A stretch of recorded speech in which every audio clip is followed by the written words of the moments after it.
કડિયાદરા છેલ્લા લગભગ 21 તારીખથી વરસાદ ચાલુ થયો ત્યારથી 3 વખત જ્યારે વરસાદ આવ્યો ત્યારે મારા ગામમાં લગભગ 10થી 15 ઘરમાં પાણી ઘૂસવાનો પ્રશ્ન આવ્યો છે. આ પાણી છેક ચોરીવાડ ચોટાસરના સીમાડાથી આવે છે. ક્યારે કેટલું પાણી આવે એ નક્કી નથી. ત્યારે આ લોકોની સામે તંત્રએ ઓટાઘણા માર્યા છે, પણ કોઈ નક્કર રિઝલ્ટ નથી લાવ્યા તંત્રવાળા કે ભાઈ આ નિકાલ આવે તો પાણી આવવા નહીં. અત્યારે પરિસ્થિતિ એવી છે કે રોજે રોજ કમાઈ રોજે રોજ ખાવાવાળા પરિવારો છે. એટલે એમનું અનાજ છે, કરિયાણું છે, એ દિવસે પહેલા દિવસથી બગડી ગયું છે.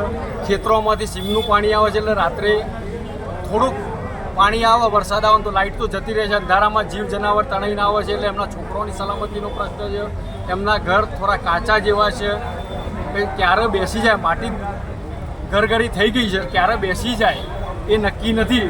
એટલે તંત્ર આગળ આ લોકો એમની માગણી લઈને આવ્યા છે. અમારો કોઈનો કશો વિરોધ નથી. તમે અમારા પાણીનો નિકાલ અત્યારે કરી આપો. આ વર્ષે પાણીનું કશું નક્કી નથી તો તાત્કાલિક અમને ન્યાય આપો અને પાણીનો નિકાલ કરી આપો. આટલી માગણી લઈને આવ્યા છે એટલે અમની જોડે અમને ખબર પડી એટલે અમે પણ એમને સપોર્ટ કરવા માટે આવ્યા છીએ.